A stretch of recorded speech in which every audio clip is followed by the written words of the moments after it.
Bonjour! Aujourd'hui, nous allons visiter d'abord la ville d'Iwakuni dans la préfecture de Yamaguchi, située tout au sud de l'île principale Honshu, et ensuite la ville d'Onomichi dans la préfecture de Hiroshima. Comme je suis guide touristique, d'habitude, je suis très chargée pendant la floraison de cerisiers, mais malheureusement, cette année, nous ne pouvons pas accueillir de touristes étrangers à cause du Covid-19. Donc, je voyage à l'intérieur du Japon pour moi-même, pour profiter de fleurs de cerisier. D'abord, je partage avec vous les images de Iwakuni avec le pont Kintai-kyo. Dozo! J'ai visité Iwakuni le 29 mars car cette année la floraison des cerisiers était très précoce et nous avons enregistré un record partout au Japon et c'était aussi le cas à Iwakuni. Je suis partie de Haneda avec un vol de 6h50 du matin et à 8h20 j'étais déjà à l'aéroport d'Iwakuni. Ensuite, j'ai pris un bus local pour arriver au pont Kintai-kyo, qui est considéré comme le symbole d'Iwakuni. Après avoir payé le droit de traverser le pont, qui est utilisé pour conserver le patrimoine, nous pouvons enfin le traverser. Le pont possède 5 arches entièrement en bois et 4 piliers en pierre et aucun clou n'est utilisé. Il a été édifié pour la première fois en 1673, mais en 1953, il a été détruit par un typhon et a été reconstruit à l'identique juste après. Nous avons une très belle vue sur les cerisiers et le château d'Iwakuni construit sur la colline. C'est très beau. En empruntant le téléphérique et un peu de marche après, nous arrivons au château d'Iwakuni.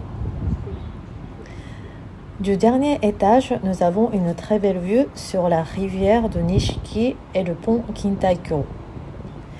Quand le temps est très clair, nous pouvons voir les îles sur la mer intérieure. Au bord de la rivière, beaucoup de cerisiers sont plantés.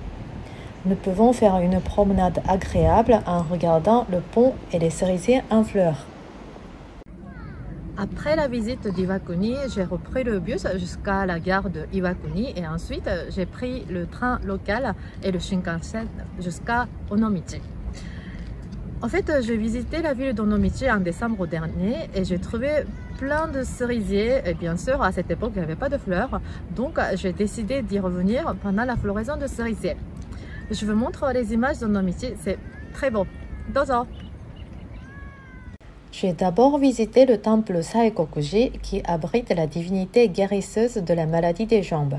Nous pouvons donc voir les sandales en paille qui sont accrochées à la porte d'entrée. L'allée qui mène au temple est bordée de cerisiers. Je suis allée jusqu'au fond du temple où il y a la pagode à 3 étages. D'ici, nous avons également une très belle vue sur la mer intérieure et aussi sur le temple Saikokuji.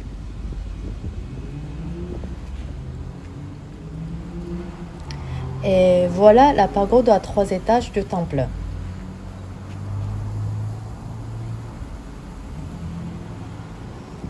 L'allée à 108 marches qui mène au temple est bordée de cerisiers et de lanternes rouges en bois. Ce sont les offrandes de fidèles. Ce jour-ci, les cerisiers étaient en pleine floraison et c'était magnifique.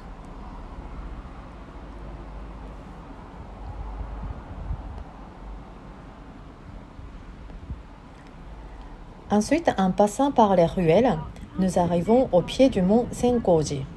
J'ai emprunté le téléphérique et on voit le temple Senkoji sous nos yeux. Et le voilà.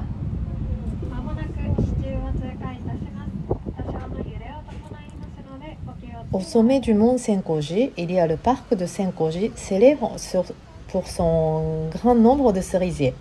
Le parc est vraiment rempli de sakura, c'est très beau.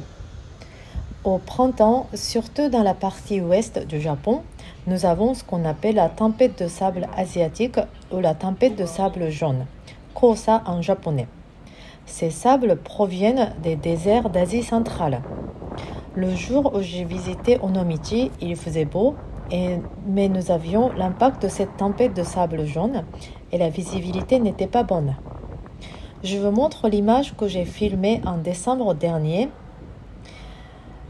Quand la visibilité est super, nous pouvons voir les îles sur la mer intérieure. C'est agréable.